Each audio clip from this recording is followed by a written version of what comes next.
by far the paling teruk aku pernah gelak.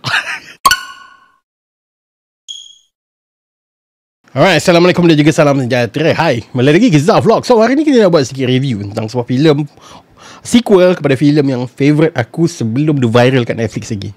Sebelum filem agak lain yang pertama keluar dekat Netflix, which is korang boleh pergi tengok dekat platform streaming Netflix. By the way, korang tahu tak Unify Device Fiesta kini kembali. Korang boleh nikmati installment Unify Easy On serendah RM1 saja. Ada Smart TV, smartphone, iPad, ada Unify Home Shield, Mesh Wi-Fi dan macam-macam lagi. Pilih plan Unify dan dapatkan device premium pada kadar bulanan yang fleksibel. Lindungi rumah pintar korang dengan Unify Home Shield dengan hanya tambah dari RM35 sebulan. Korang boleh pergi ke website unify.com.my/device fiesta untuk maklumat lanjut. Okay? So, agak lain Menyala Pantiku, sebuah filem sequel.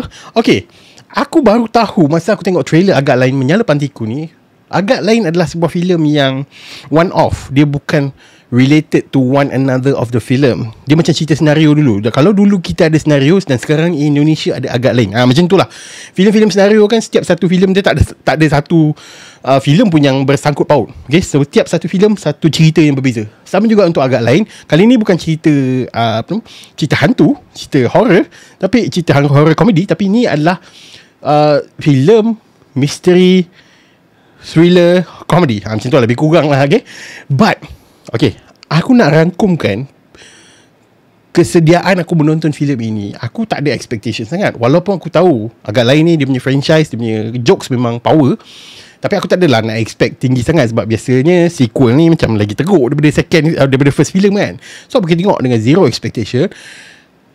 And by far, aku boleh katakan for the past few years, this is by far the paling teruk aku pernah gelak.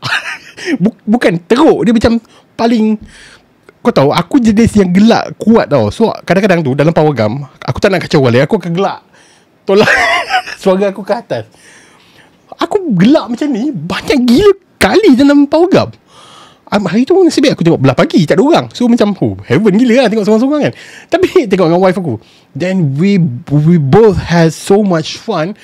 Aku boleh katakan lawak dalam Agak Lain yang kedua ni, Menyala Pantiku ni, aku rasa 5 kali ganda lagi lawak gila babi daripada first film. Yes, aku boleh katakan. Oh, lupa nak cakap, Agak Lain Menyala Pantiku ni kali ni mengisahkan diorang ni adalah pegawai polis.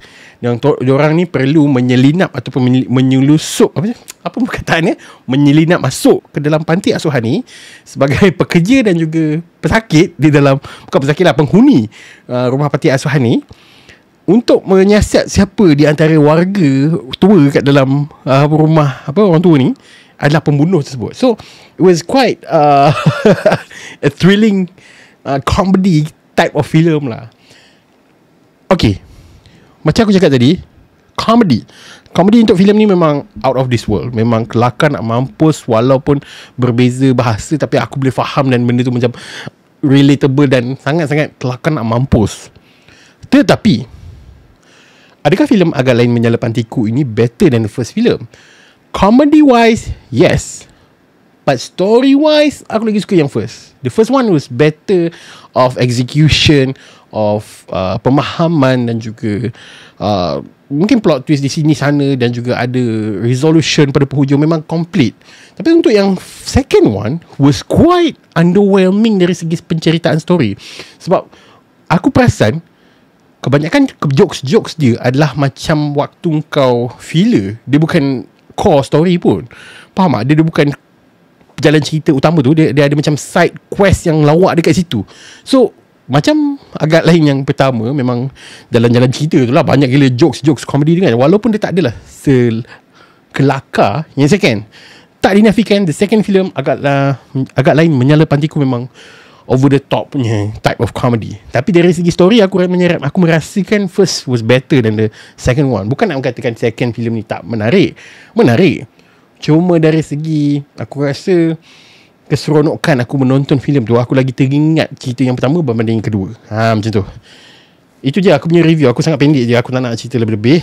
Okay, kalau korang nak tengok the first film, pergi tengok kat Netflix. By the way, korang tahu tak Unify Device Fiesta kini kembali. Kau boleh nikmati installment Unify Easy On serendah RM1 saja. Ada smart TV, smartphone, iPad, ada Unify Home Shield, Mesh Wi-Fi dan macam-macam lagi. Pilih plan Unify dan dapatkan device premium pada kadar bulanan yang fleksibel. Lindungi rumah pintar korang dengan Unify Home Shield dengan hanya tambah dari RM35 sebulan. Kau boleh pergi ke website unify.com.my/device fiesta untuk maklumat lanjut. Okay, hopefully after this diorang dapat membesarkan lagi franchise agak lain ni. Memang aku tak sabar nak tengok cerita ni kat Netflix nanti. Confirm dia akan masuk sebab agak lain yang pertama pun a few months after dia keluar kat Malaysia terus masuk Netflix kan. So aku tak sabar nak masuk Netflix. Aku nak tengok berulang kali sebab kelakar nak mampus. Apa pandangnya guys tentang filem agak lain Menyala Pantiku? Kau boleh tinggalkan komen. Wah, ni betul, like, share dan juga subscribe channel PR Pixels. Jangan lupa pergi pada Zaful yang akan datang. Thank you.